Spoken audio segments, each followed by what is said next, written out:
Hello and welcome to another episode of Eon Talks. My name's Pete and today we're going to be diving even deeper into the world of augmented reality.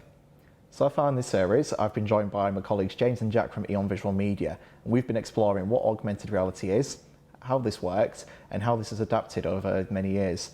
However, today we're going to be exploring how businesses can utilise this amazing technology, and to help me do that I am delighted to be joined by my friend Matt Das from Springfield Solutions. Matt, welcome to the show.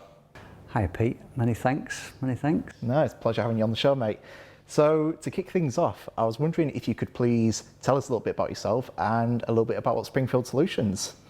Yes, certainly Pete. My name's Matt Das, I'm the Joint Managing Director of Springfield Solutions, and I also head up the innovation team at Springfield. Springfield are a digital print and brand management business, work with a number of world-leading brands to develop their packaging and their digital media assets, really. Now, I did have a look on Springfield's website before today's interview, and I did see that you guys had recently developed your own cosmetics brand, and it looks like you guys had developed it so it did utilise augmented reality as part of that. So I was wondering if you could elaborate a bit further and give a bit of background to this cosmetics brand.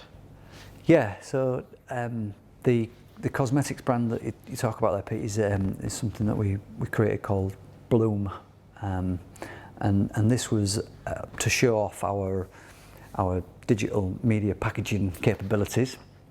So we wanted to show the full journey from coming up with a concept to creating the designs, to developing packaging mock-ups, prototypes, to eventual print runs, to applying them to products themselves, getting the imagery created, whether that be 3D or whether it be photographs, and then creating an e-commerce platform for people to actually see how that would look, live, feel on an e-commerce platform.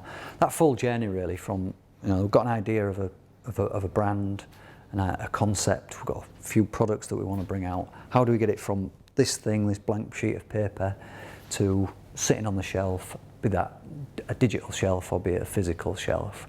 So that was the whole point of Bloom really, and what we wanted to try and really focus on in that campaign was the way in which you can utilise all of the different digital offerings that we have, whether that be a 3D pack shot, whether it be a digital embellishment of some gold foiling or spot varnishing or things like that you can tailor and tweak. And the idea was from Bloom, with it being a cosmetics brand, that you started with your products that you'd start with before you was going out the door. Maybe you was going to a special occasion and you wanted to look your best, so you'd start with the products that you started with on that journey. So whether that be a shower gel or a shampoo or a soap or something like that. So the imagery that's on those products are just sprouting, so they're the flowers that are just the buds, they're just starting to come into life, and then the products evolve until you get to your perfume or your aftershave where it's in full bloom, and that's the time you walk out the door when you're in full bloom. So that was the idea behind the concept. What we really wanted to get across is that full journey of the digital media assets. So because of the target audience in terms of cosmetics brand, predominantly female audience, we wanted to show what some of these products would look like when they were applied. Hence our development of the augmented reality part of the campaign.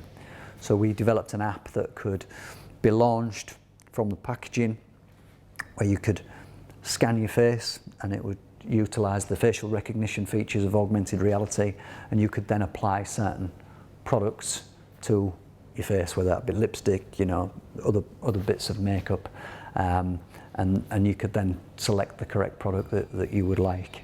No, that's really interesting, because I know that consumers within the health and beauty and the cosmetics industry, the purchasing process of that is very much a hands-on experience. You go into Boots, you go into Superdrug, and they'll have all these testers, all these samples where you can test them all. So I think it's always been for the consumer a very hands-on experience. But because of the problems of the pandemic and a lot of these retail outlets closing down. It's really interesting to see like how brands can use a more digital approach to allow consumers to still have that very hands-on experience. Yeah. So it sounds like you've managed to achieve that. Yeah, no, definitely, and from the early customers that we've spoken to about Bloom, it's been highly engaging, and we've certainly won cosmetic company business off the back of that campaign. So, as a man who clearly loves technology and augmented reality, I'm sure you must have come across like many examples yourself of augmented reality experiences. So, I was wondering, what would you say are some of the best examples that you've come across, both even from your time at Springfield Solutions or just from what you've experienced as a consumer yourself? Yeah, I think before I talk about the best example that I've seen from a packaging point of view, I don't think anybody's nailed it yet. I think it's still this learning that I've talked about, that I've had to go through. I think a lot of brand owners are still trying to figure it out in terms of how they really connect packaging and an augmented reality experience to something that's really meaningful and really ticks the box in terms of what their brand's trying to achieve. However, a couple of examples that I have seen. One is related to packaging, and we were fortunate enough to work on the actual packaging itself. Was for Airwick, was for their range Botanica, which was a new Airwick offering where they talked a lot about the provenance of their ingredients, and they also were very conscious about how their packaging was created from the materials that was used and then how it was disposed of.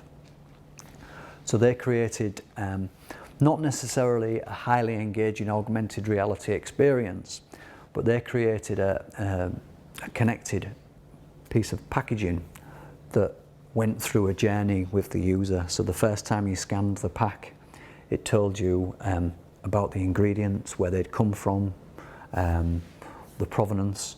So the second time you used it, it showed you how to actually use the product. So it might have been a gadget or something, electrical gadget that you needed to plug in or configure or put together. And the third time you scanned the packaging, showed you how to dispose of the packaging correctly. So this connected pack evolved depending on the number of times you'd scanned it, and it knew that you was a unique user through the scan that you'd made. So a very intelligent use of, I guess, connected pack. Not so much a highly augmented reality experience, but certainly a very clever use of connected packaging.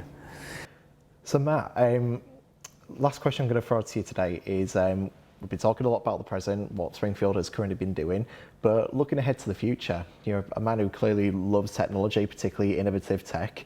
How do you see augmented reality affecting the packaging and labelling industry as a whole over the next 5 to 10 years? Well, I really hope it does. That's my first point. I think I hope it doesn't fall by the wayside. It's about making it another commodity. It's part of your marketing mix. So at the moment now, you would not dream of doing any marketing without some form of social media, would you? 10 years ago, social media, why would we be doing that? What are we doing that for? I hope and I feel that we're moving to a way in which augmented reality becomes part of that same discussion. And that might be just a simplified way of doing it, using QR codes. But I really hope that the future is about bringing augmented reality as part of our overall output as our marketing. Not only our marketing, our brand, our ethos, our reason for being, in terms of how we educate our customers on why they've chosen the right brand and why we exist. That's the way that I hope it'll go. I guess watch this space is the message really, and let's get on board. Let's use it. Let's use it as a channel. Stop thinking about it as, you know, futuristic. It's here. It's being used in everyday life. It has been used in everyday life for quite some time now. Let's embrace it. And let's make it part of our marketing output, part of our brand story, part of who we are as a business, and let's not be scared of it. Excellent. Well, Matt, thank you so much for joining us today on the show. It's been an absolute pleasure having you on here. Where can our viewers find out more about Springfield Solutions?